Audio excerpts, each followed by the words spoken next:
สว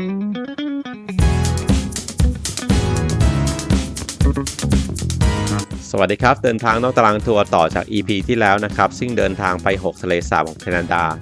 วันนี้เราจะต่อด้วย6ทะเลสาบในความฝัน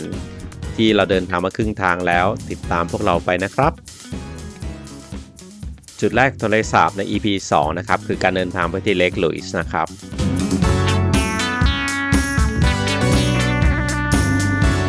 ชื่อของเลคลุยส์มาจาก Princess Louis Caroline Alberta นะครับซึ่งเป็นธิดาของ Queen Victoria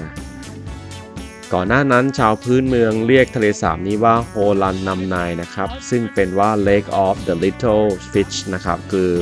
ทะเลสาบที่มีปลาเล็กๆอยู่นะครับเราได้รับการต้อนรับจากเจ้าหน้าที่โดยการให้ข้อมูลเกี่ยวกับเรื่องของนิเวศวิทยาและก็สัตว์ป่าที่นี่นะครับอันนี้เป็นหมีจริงๆเลยนะครับก็สามารถเข้าไปสัมผัสได้นะครับ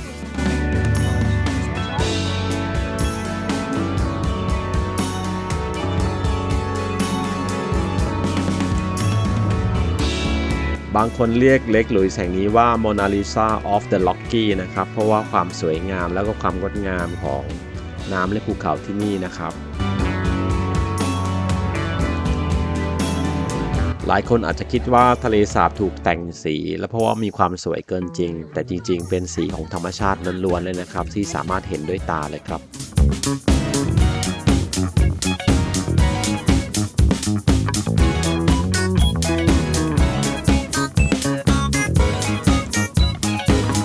เราจะมองเห็นทะเลสาบอยู่ท่ามกลางอ้อมกอดของเทือกเขาล็อกกี้ของแคนาดาเลยนะครับและนี่คือเลคลุยส์นะครับทะเลสาบสีมรกตที่งดงามระดับสัญลักษณ์ของประเทศเลยครับน้ำสีฟ้าที่เห็นนะครับไม่ใช่เพียงของความงามของธรรมชาตินะครับแต่ผลเกิดจากการละลายของผงแร่หินจากทานน้ำแข็งนะครับ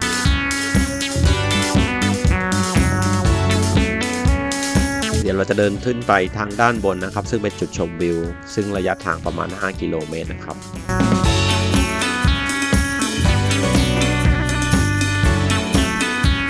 ริมของทะเลสาบที่เราจะเดินผ่านนะครับยังมีจุดแลนด์มาร์คอีกจุดหนึ่งที่หรูที่สุดในอุทยานนะครับก็คือโรงแรมแฟร์มอนต์ชาโต้เลคลุยส์นะครับโรงแรมมีประวัติยาวนานมากกว่า100 ปีนะครับซึ่งครั้งหนึ่งแล้วถูกสร้างเพื่อรองรับนักเดินทางยุคบุกเบิกในเส้นทาง Canadian Pacific Railway นะครับเห็นทะเลสาบที่กว้างใหญ่แบบนี้นะครับในช่วงฤดูหนาวนะครับทะเลสาบจะกลายเป็นน้ำแข็งนะครับแล้วก็กลายเป็นลานสเก็ตธรรมชาติไปเลยนะครับซึ่งถูกจัดเป็นลานสเก็ตธรรมชาติที่สวยที่สุดอันดับ1ของโลกเลยครับ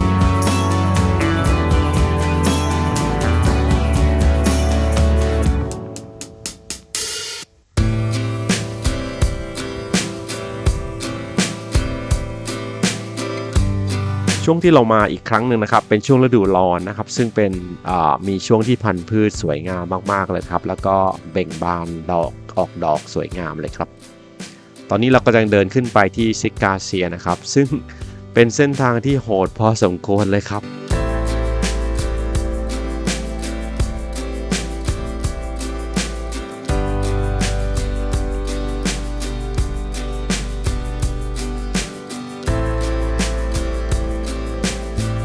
แต่ถึงจะโหดยังไงนะครับเราก็จะคุ้มค่ามากกับวิวที่สวยงามแล้วก็มีดอกไม้ริมทางที่สวยมากๆเลยครับ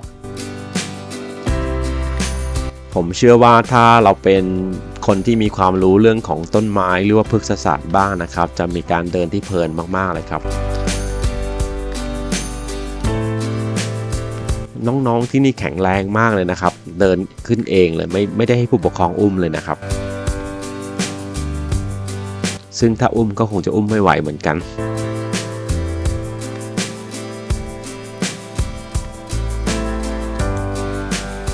จุดที่เรากำลังเดินขึ้นนี้ก็เป็นจุดที่เรียกว่าที่ลาบของเดินประมาณชั่วโมงนึงแล้วนะครับทานน้ำแข็งทั้ง6นะครับเมื่อสักครู่นี้ถามเขานะครับว่ายังใช้เวลาอีกประมาณเท่าไหร่นะครับเขาบอกว่าประมาณ 20-30 นาทีแต่ว่าค่อนข้างชัน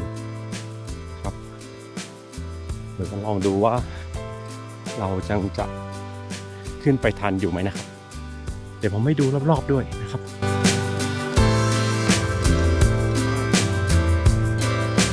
ต ระยะทางที่วันนี้เราจะเดินประมาณ11 กิโลเมตรนะครับไปกลับนะครับซึ่งจะไปถึงจุดที่เรียกว่า Tea House นะครับ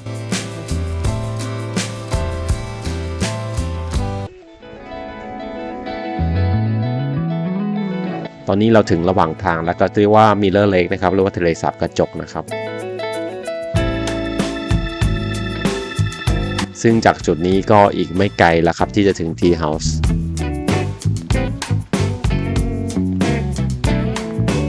เราแวะชมกันนิดนึงครับ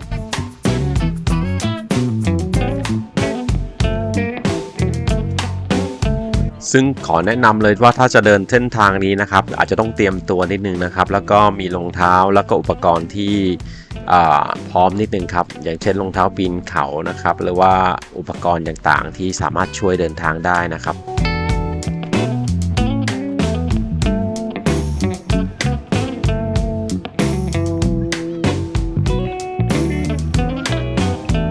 แต่ผมคิดว่าช่วงนี้ไม่น่าจะเป็นช่วงเวลาที่สวยที่สุดของเลคนี้นะครับเพราะว่าสีสันจะไม่ค่อยสวยมากนะครับแล้วก็น้ำค่อนข้างน้อยนะครับ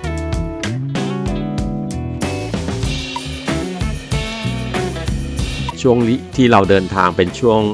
บ่ายต้นๆนะครับแสงแดดค่อนข้างแรงนะครับซึ่งแนะนำว่าถ้าเป็นช่วงเช้าหรือว่าช่วงเย็นๆแสงน่าจะสวยกว่านี้ในการถ่ายรูปนะครับ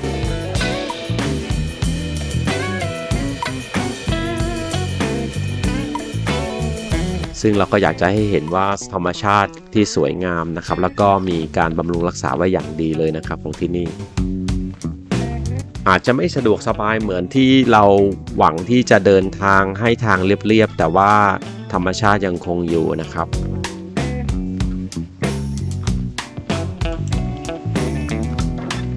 ถ้าใครที่จะเดินทางมาที่นี่นะครับแนะนำให้เตรียมน้ำอาหารว่างมาด้วยตนเองนะครับแล้วก็แน่นอนที่พกเงินสดมาด้วยนะครับเพราะว่าจุดนี้ไม่มีคลื่นสัญญาณมือถือนะครับฉะนั้นเรื่องของบัตรหรือว่าการโอนเงินคงใช้ไม่ได้ถ้าเราไปถึง Tea House นะครับ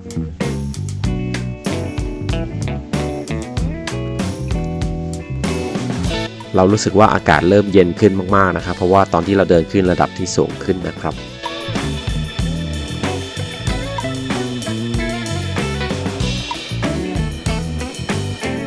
หลายคนเคยแนะนำแล้วก็เจ้าหน้าที่ก็แนะนำด้วยนะครับว่าถ้าเดินเข้ามาในป่าลึกนะครับก็ให้พกสเปรย์ของหมีมาด้วยนะครับเพื่อกันกรณีที่ฉุกเฉินนะครับอันนี้เราแวะชมวิวด้านล่างนะครับนี่เป็นจุดที่เรามาถึงแล้วนะครับเรียกว่า Little Beehive นะครับซึ่งเป็นจุดที่สวยมากๆของบริเวณที่เราเดินขึ้นมานะครับด้านล่างที่เราเห็นก็คือเลคลุยส์นะครับซึ่งตอนนี้เราเดินขึ้นมาประมาณ490 เมตรนะครับสูงจากเลคลุยส์ประมาณ490 เมตรแต่เหมือนเกื้อมถึงเลยนะครับ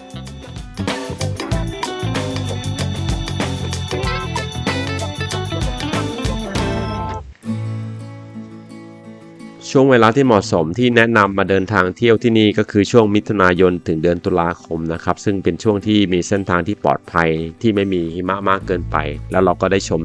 ดอกไม้ไปด้วยนะครับถ้ามาช่วงในช่วงที่เรียกว่า last season นะครับหรือว่าช่วงปลายเดือนกันยายนนะครับเราจะเห็นต้นสนจะผัดสีเป็นสีทองนะครับก็จะมีความสวยงามไปอีกแบบนะครับ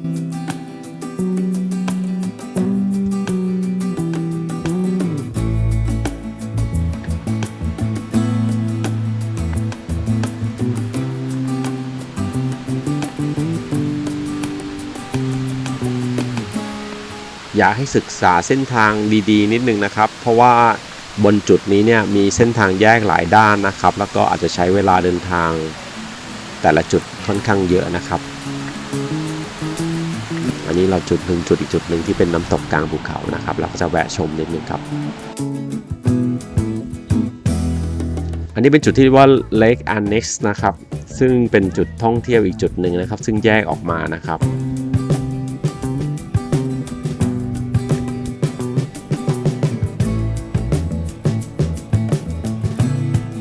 เป็นทะเลสาบที่อยู่บนภูเขาที่สวยมากอีกครั้งหนึ่งนะครับ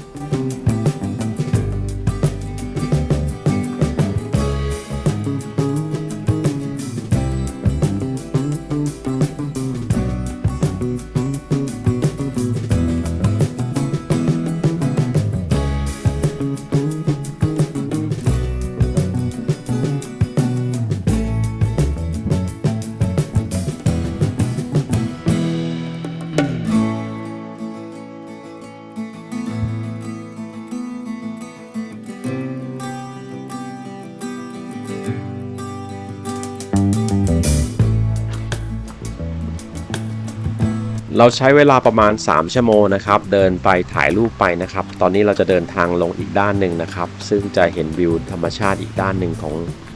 ทะเลสาบเลยครับ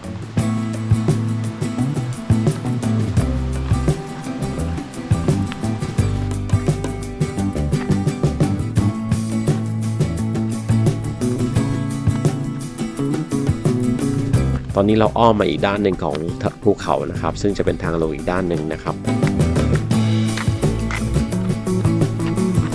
ทางเดินค่อนข้างไม่เรียบนะครับสมรรถภาพค่อนข้างสั่นนิดนึงนะครับตอนนี้อยู่ระหว่างทางเดินลงนะครับเราเลือกอีกด้านหนึ่งที่ลงจากเขานะครับก็จะเป็นเส้นทางที่สั้นกว่าแต่ว่าชันกว่านะครับก็จะมีวิวที่แตกต่างกันเดี๋ยวผมพาดูวิวข้างๆนะครับจุดนี้เรียกว่า Little Beehive นะครับซึ่งบางมุมก็จะมองคล้ายๆกับรวงผึ้งนะครับ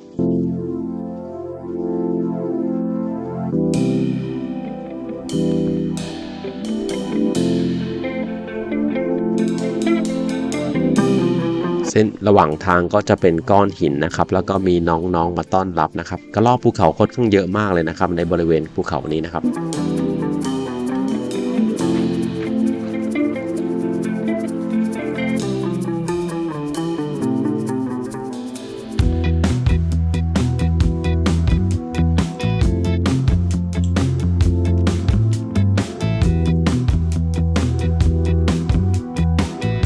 มีจุดแลนด์มาร์กอีกจุดหนึ่งนะครับคือโรงแรมแฟร์มอนต์นะครับบริเวณเลคลุยส์มีอาคารที่เป็นอาคารประวัติศาสตร์อายุกว่า100 ปีนะครับ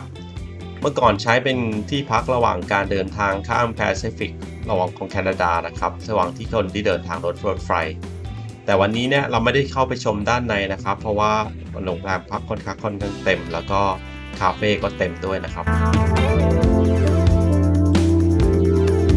เราเดินทางจุดต่อไปเลยนะครับที่ทูแจ็คเลคนะครับซึ่งได้ชื่อว่าเป็นกระจกเงาของภูเขาล็อกกี้นะครับเราโชคดีมากๆเลยเจอฝูงน้องๆเดินอยู่ข้างทางด้วยนะครับแต่เห็นน้องใจดีแบบนี้นะครับไม่แนะนำให้เข้าใกล้ชิดเกินไปนะครับการแวะมาชมทูแจ็คเลคนะครับเป็นจุดท่องเที่ยวยอดนิยมในช่วงฤดูร้อนนะครับการเดินทางมาที่นี่สามารถขับรถยนต์ส่วนตัวมาหรือสามารถใช้รถบัสสาธารณะของอุทยานได้นะครับ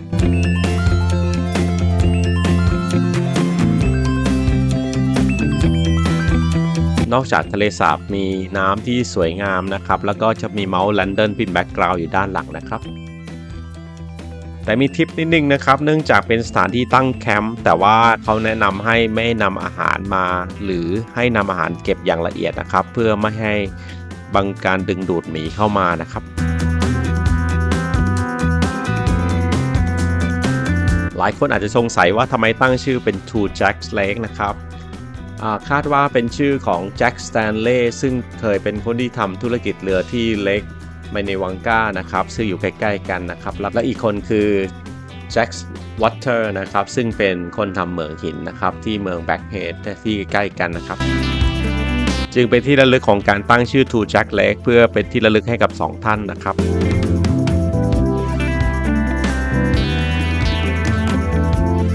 แม้ว่าบริเวณนี้นะครับจะอนุญาตให้ตั้งแคมป์นะครับแต่ว่ามีนโยบายให้เก็บอาหารนะครับให้มิดชิดนะครับเพื่อป้องกันหรือว่าไม่ให้ดึงดูดให้มีสัตว์ป่าหรือว่าหมีเข้ามานะครับชมถึงตรงนี้นะครับอย่าลืมกดไลค์กดแชร์กด Subscribe ให้พวกเรานะครับเพื่อเป็นกำลังใจให้กับเว็บเล็กๆนะครับแล้วก็ถ้ามีโอกาสมีคลิปต่อไปเราจะได้พบกันอีกนะครับทะเลสาบทูแจ็คนะครับเป็นส่วนหนึ่งของ Banff National Park นะครับเวลาที่เดินทางมาที่นี่ก็ต้องเสียค่าตั๋ว Park Canada Pass นะครับแต่พอดีปีที่เรามาเนี่ยในปี 2568 ช่วงฤดูร้อนเป็นปีที่เขายกเว้นค่าเข้าชมนะครับสมัยเราก็เลยประหยัดค่าเข้าเดินทางประมาณ$50นะครับปีนี้จังหวะดีมากๆเลยนะครับอากาศก็ดีมากๆด้วยครับน่าจะเป็นนโยบายการส่งเสริมการท่องเที่ยวของแคนาดานะครับวันนี้เราพาเดินมาชมด้านหลังของทะเลสาบทูแจ็คนะครับ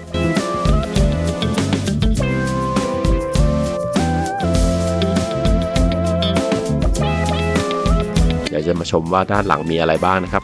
จริงๆแล้วที่พาเดินมาชมแล้วก็ไม่อยากตัดคลิปนี้ออกนะครับเพราะว่าวิวจะค่อนข้างแตกต่างจากอีกด้านหนึ่งมากๆเลยนะครับไม่เสียดายเลยนะครับที่เราเดินมาฝั่งนี้นะครับ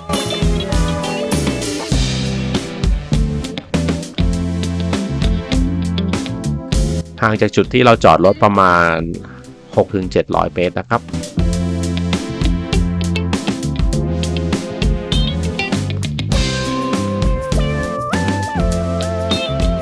เขาก็ให้ระวังด้วยนะครับว่ามีกวางมูสหรือว่ากวางเข้ามาอยู่ด้วยนะครับก็ให้เซฟไลฟ์นะครับซึ่งเป็นน่าเศร้ามากๆเลยนะครับเขาแนะนำให้เราไม่ใกล้เกินไปนะครับเพราะว่าถ้าสัตว์ทำร้ายเรานะครับเขาจะถูกส่งไปฆ่าเท่านั้นนะครับฉะนั้นก็สงสารน้องๆด้วยนะครับ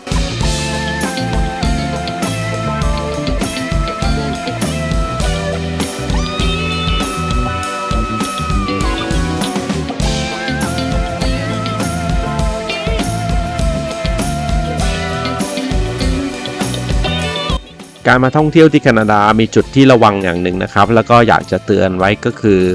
ไม่ควรเข้าใกล้สัตว์ป่ามากเกินไปนะครับแม้ว่าน้องจะมีความน่ารักนะครับ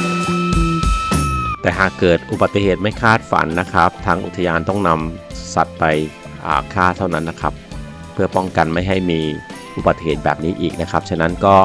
ถ้าสงสารน้องรักน้องก็อย่าเข้าไปใกล้เกินไปนะครับ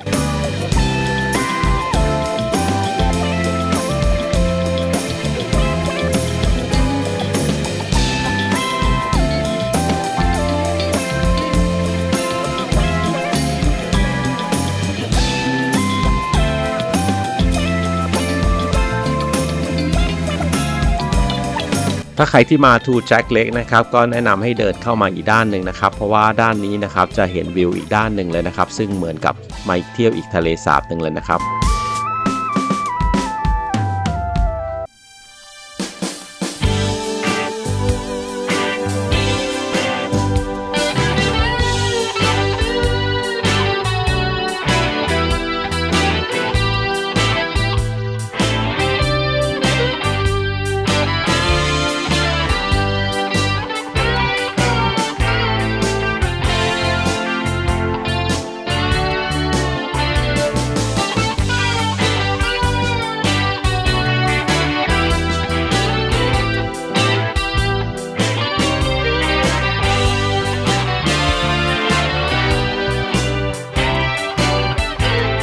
ในการมาเที่ยวอุทยานแห่งชาติของแคนาดานะครับจะมีการควบคุมสิ่งแวดล้อมค่อนข้างดีนะครับอย่างเช่นถ้าเรามาล่องเรือนะครับก็ต้องขอใบอนุญาตล่องเรือด้วยนะครับ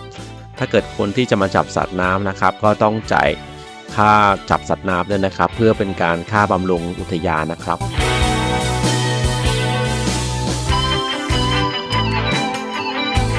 นอกจากนั้นก็ยังต้องปฏิบัติตามกฎอย่างเคร่งครัดนะครับ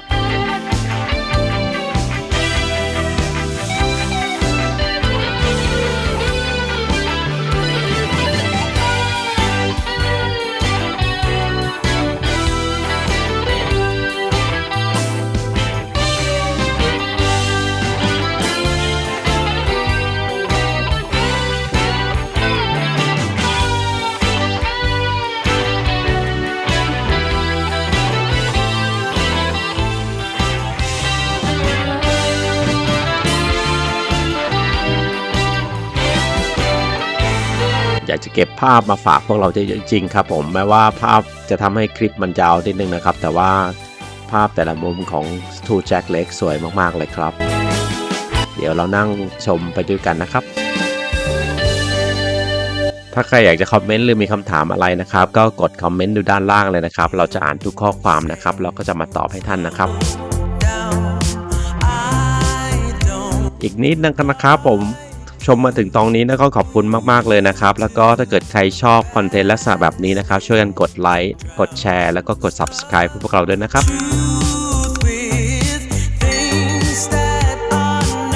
วันนี้12ทะเลสาบในฝันสวยจนอยากหยุดเวลานะครับเดินทางมาเกือบครึ่งทางแล้วนะครับ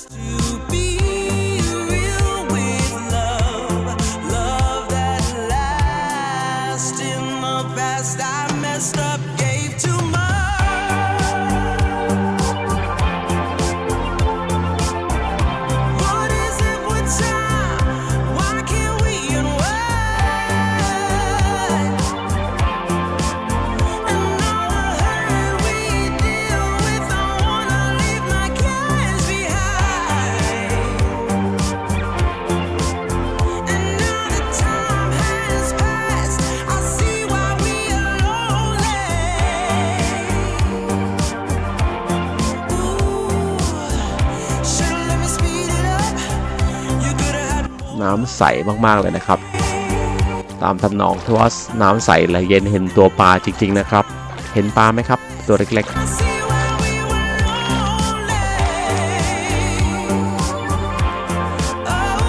เดี๋ยวเรากำลังจะออกเดินทางจากทูแจ็คเลกไปทะเลสาบต่อไปนะครับคือเลกมานิแวงกานะครับซึ่งเพื่อชมตอนเย็นๆนะครับ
ก่อนที่เราจะกลับนะครับแล้วก็เจอสิ่งที่น่าสนใจนะครับเจอน้องนะครับมาเดินอยู่ข้างทางนะครับแต่ทำไมวันนี้เดินมาคนเดียวขอเน้นย้ำอีกนิดนึงนะครับก็คือกฎของที่นี่นะครับเราอย่าเข้าใกล้เกินไปนะครับเพราะว่าแม้ว่าน้องจะเป็นคนใจดีนะครับแต่ว่าน้องอาจจะป้องกันจากความกลัวนะครับฉะนั้นถ้าเกิดว่าน้องทำร้ายมนุษย์นะครับน้องจะถูกส่งไปฆ่านะครับอันนี้เราไม่ได้เข้าไปดูใกล้มากนะครับแต่ว่าก็อยู่ในระยะที่ปลอดภัยพอสมควรนะครับขณะถ่ายเราถ่ายอยู่บนรถนะครับ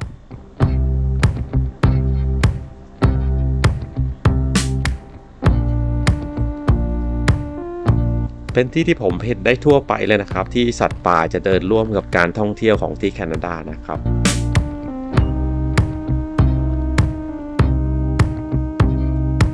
น้องชื่อว่า Bighorn Chief นะครับ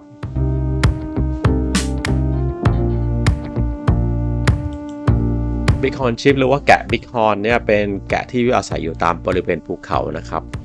ซึ่งมีเขาในลักษณะของตัวผู้โดยเฉพาะตัวผู้จะเป็นเขาที่ม้วนเกลียวนะครับถือว่าเป็นแกะที่มีขนาดใหญ่นะครับตัวขนาดโตสุดได้ถึง120กิโลกรัมเลยนะครับผมแต่ถ้าตัวเมียจะตัวเล็กกว่านะครับเราจะเห็นว่าเขาจะชอบอาศัยอยู่ในบริเวณภูเขาหรือว่าพื้นที่ลาดชันนะครับขณะนี้เขาคงลงมาทานอาหารอันนี้เราถ่ายอยู่จากรถนะครับจะได้มีความปลอดภัยด้วยนะครับแล้วก็ขับช้าๆเพื่อไม่ให้เป็นอันตรายต่อสัตว์ด้วยนะครับน้องๆเป็นสัตว์กินหญ้านะครับแล้วก็จะกินหญ้าแล้วกินพุ่มไม้นะครับก็กินดอกไม้นะครับฉะนั้นรอบๆตัวนะก็จะถ้ามีอันตรายก็สามารถที่จะปีนได้อย่างรวดเร็วนะครับ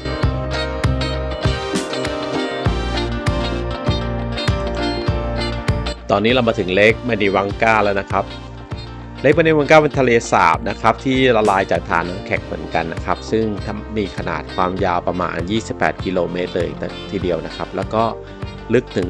142เมตรเลยนะครับ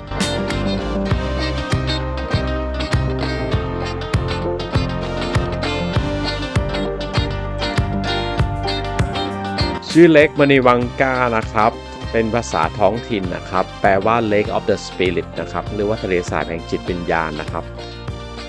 ความเชื่อท้องถิ่นนะครับเชื่อว่ามีจิตวิญญาณจำนวนมากอาศัยอยู่ในทะเลสาบนะครับถ้าฟังแบบคนไทยก็หลอนๆนิดนึงนะครับ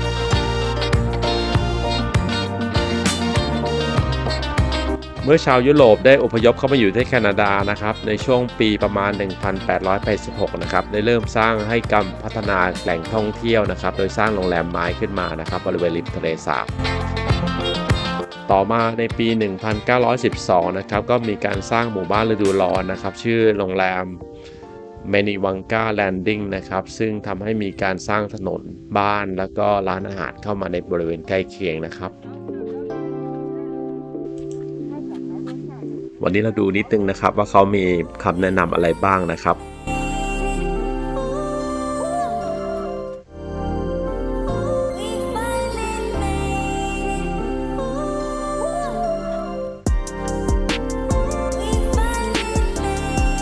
จุดนี้ก็มีการเตือนนะครับว่าตอนช่วงนี้เป็นช่วงที่ลูกเบอร์รี่ออกเยอะนะครับฉะนั้นหมีอาจจะลงมาทานอาหารนะครับฉะนั้นก็ให้ระวังไว้ด้วยนะครับช็อตแคนยอนที่นี่ก็แนะนำเหมือนกันนะครับว่าถ้าเดินทางต้องเดินอย่างน้อย4คนนะครับเพื่อป้องกันไม่ให้หมีเข้ามาโจมตีนะครับ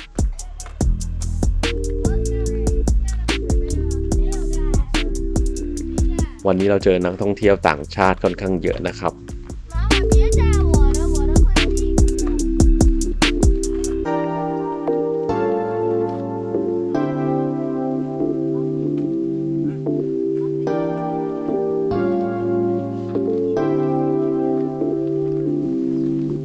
ก็มีคำแนะนำเรื่องของการถืออาหารนะครับการเดินท่องเที่ยวที่นี่ด้วยนะครับเมื่อเช้าเรามาครั้งหนึ่งนะครับแต่ว่าเวลาที่สวยที่สุดคือช่วงเย็นนะครับฉะนั้นเราเลยกลับมาอีกครั้งหนึ่งนะครับ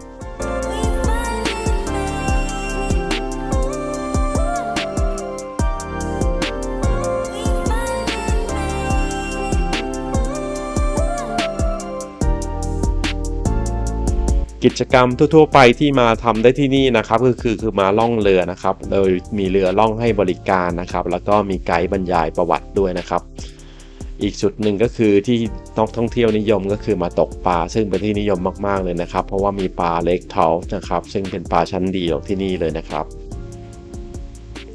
ส่วนด้านหลังเมื่อสักครู่เราเห็นป้ายนะครับแนะนำคือมีการเดินเขาแล้วก็ปีนเขาจากจุดบริเวณนี้ด้วยนะครับโดยเลียบทะเลสาบไปยังสตูร์ตแคนยอนนะครับซึ่งต้องใช้เวลาพอสมควรนะครับระยะทางประมาณ10กิโลนะครับ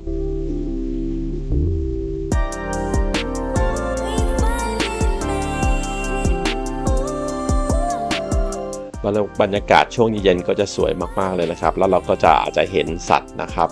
เช่นพวกเลคฮอร์นนะครับหรือว่านกอินทรีนะครับหรือว่ากวางนะครับซึ่งจะเห็นได้บ่อยนะครับในบางช่วงฤดูเขาบอกว่าอาจจะเจอหมีได้นะครับแต่พวกเรามาไม่เจอนะครับ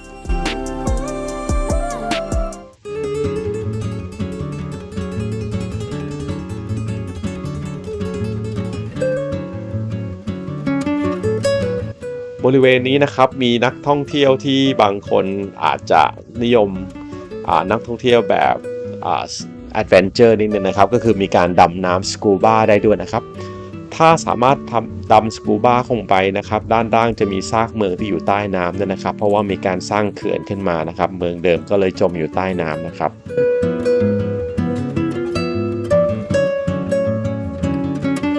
หรือว่าในบางช่วงนะครับอย่างช่วงฤดูหนาวนะครับก็สามารถชมแสงเหนือนะครับแล้วก็สามารถที่มาชมทะเลสาบที่เป็นน้ำแข็งเล่นสกีได้นะครับ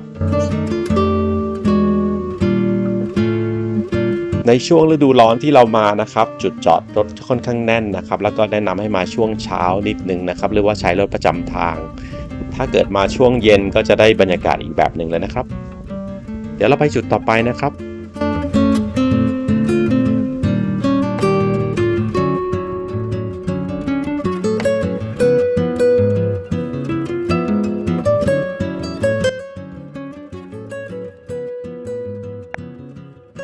จุดต่อไปเอาใจที่คนไม่ชอบเดินนะครับก็คือ Cascade Pond นะครับ Cascade Pond อยู่ใกล้ๆเมืองบัฟนะครับริมเส้นทางที่เราไปเลคมานิวังกานะครับอีกครั้งหนึ่งครับยังอยู่ภายใต้อุทยานของบัฟอยู่นะครับแล้วก็ต้องใช้บัตร Parks Canada เพื่อเข้านะครับ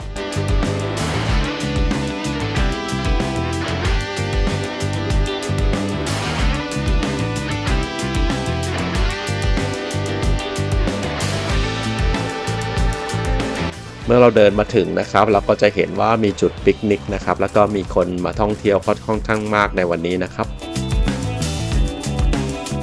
ที่ Cascade Pond เนื่องจากเข้าถึงได้ง่ายนะครับก็จึงเป็นจุดยอดนิยมสำหรับการทำปิกนิกนะครับมีการจุดปล่องไฟทำบาร์บีคิวได้นะครับ แต่แน่นอนนะครับที่นี่ไม่อนุญาตให้อาหารสัตว์นะครับอย่างเช่นกระรอกเนี่ยผมอ่านดูป้ายถ้ามีการให้เนี่ยอาจจะปรับถึง $1,000 แคนาดาเลยนะครับเป็นจุดที่ถ่ายรูปได้สวยมากๆเลยนะครับเพราะว่ามีบ่อน้ำที่ใสและก็สะท้อนเงาของภูเขาโดยเฉพาะในช่วงน้ำสงบในวันนี้นะครับ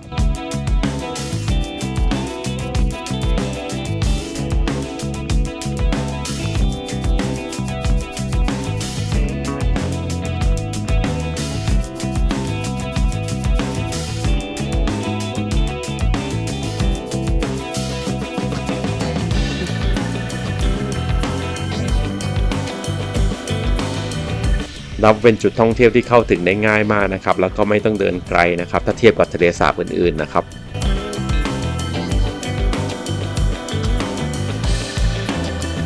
วันที่เรามาเป็นวันอาทิตย์นะครับทำให้ก็เรามีคนมาค่อนข้าง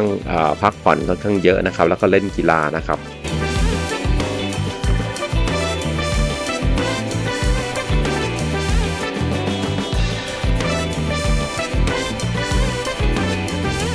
เดี๋ยวเราจะพาเดินเส้นทางเล็กๆรอบบึงนะครับ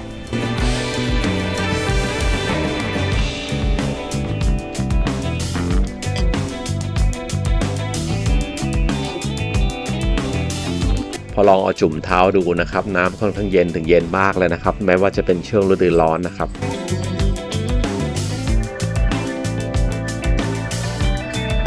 อีกจุดหนึ่งครับที่เขาแนะนำนะครับแล้วก็ห้ามเด็ดขาดก็คือห้ามสร้างกองหินขึ้นมานะครับเพราะว่าอาจจะมีผลกระทบต่อการเคลื่อนอพยพของปลาได้นะครับอันนี้เป็นตัวอย่างที่ไม่ดีนะครับ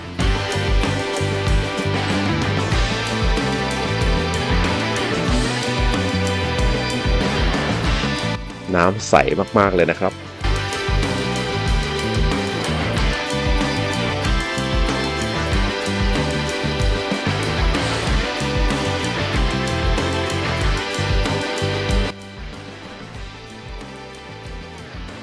ครับตอนเย็นๆนะครับตอนนี้เป็นซัมเมอร์ของแคนาดานะครับตอนนี้ประมาณ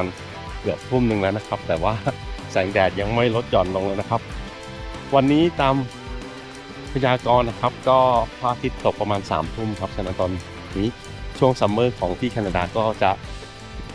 ได้เที่ยวนานหน่อยนะครับเดี๋ยวจะพาชมบรรยากาศต่อนะครับที่เลคแคสเคดนะครับอาจจะเสียงไม่ค่อยได้ยินนะครับเพราะว่าช่วงที่เรามาเนี่ยเป็นช่วงฤดูร้อนนะครับเวลาที่เราเดินอยู่ตอนนี้ก็คือประมาณทุ่มหนึ่งนะครับแต่ว่าแสงแดดยังจ้าแล้วก็อากาศค่อนข้างดีนะครับการมาท่องเที่ยวแคนาดาในช่วงฤดูร้อนก็จะได้เปรียบนิดนึงนะครับเพราะว่าช่วงเวลาค่อนข้างยาวแล้วก็ได้เที่ยวหลายแห่งในช่วงกลางวันนะครับ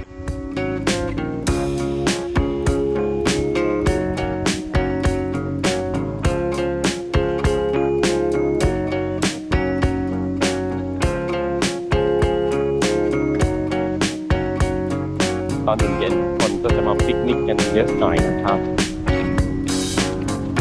ช่วงเวลาซัมเมอร์เป็นช่วงเวลาที่มีค่ามากๆสำหรับคนแคนาดานะครับเพราะว่า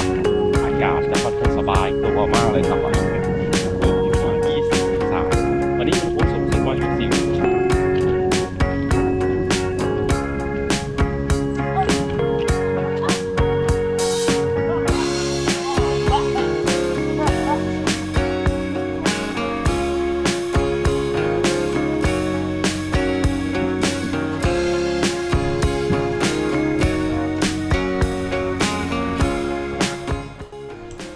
สวยงามมากๆเลยครับสวยงามมากๆเลยครับที่แคสเคดนะครับแคสเคดอยู่ใกล้บริเวณกับมินิวังก้าเลคนะครับแล้วก็ทูแจ็คเลคนะครับซึ่งติดกันเลยนะครับบริเวณเดียวกันแต่ว่ามีทัศนียภาพที่แตกต่างกันนะครับลองดูด้านหลังนะครับ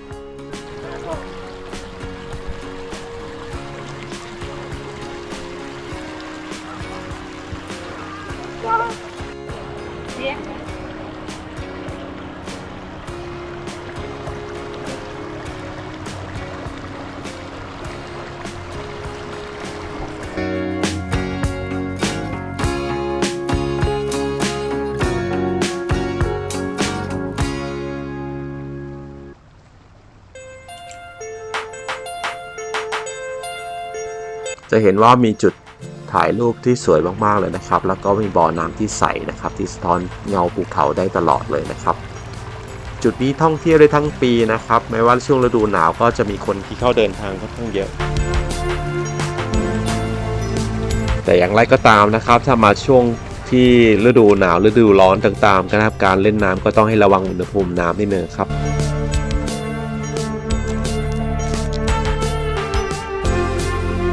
นี่เป็นจุดแลนด์มาร์กอีกจุดหนึ่งเลยนะครับที่ทุกคนต้องมาเที่ยวกันนะครับแล้วก็ถ่ายรูปคือจุดบริเวณสะพานไม้นะครับเดี๋ยวเราจะให้ดูจากจุดแลนด์มาร์กที่เขาแนะนำนะครับ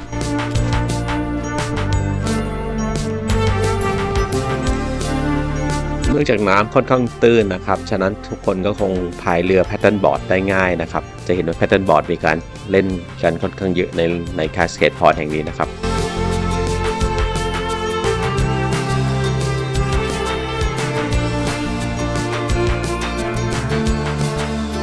เมื่อสักครู่นะครับผมเห็นป้ายนะครับก็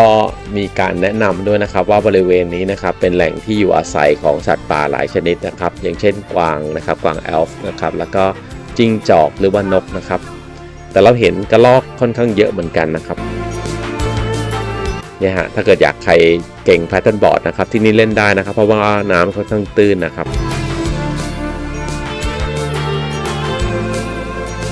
แพดเดิลบอร์ดที่บ้านเราจะค่อนข้างเล่นในทะเลนะครับไม่ค่อยเห็นคนมาเล่นในทะเลสาบเท่าไหร่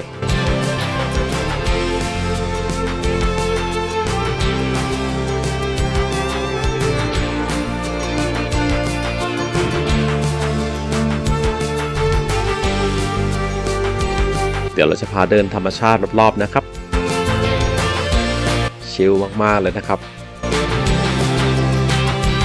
บางครั้งนะครับเราก็คิดว่าเวลาที่คนบอกคุณภาพชีวิตดีๆเนี่ยเป็นคุณภาพชีวิตที่ใกล้กับธรรมชาติมากๆเลยนะครับชาวแคนาดานะครับเดินทางแล้วก็สามารถทำงานอยู่ใกล้ๆกับแหล่งธรรมชาติมากๆเลยนะครับ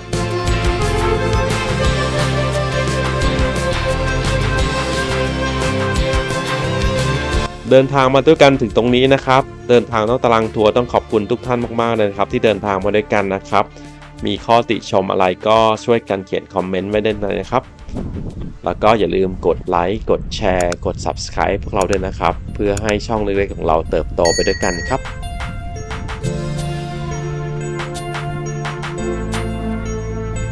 อันนี้เราพาไปดูนะครับน้องน่ารักมากๆเลยนะครับแล้วก็อยู่ใกล้คนมากๆนะครับแต่แน่นอนไม่ได้ใกล้เพราะว่าขออาหารนะครับการให้อาหารสัตว์ป่าที่นี่เป็นสิ่งผิดกฎหมายนะครับ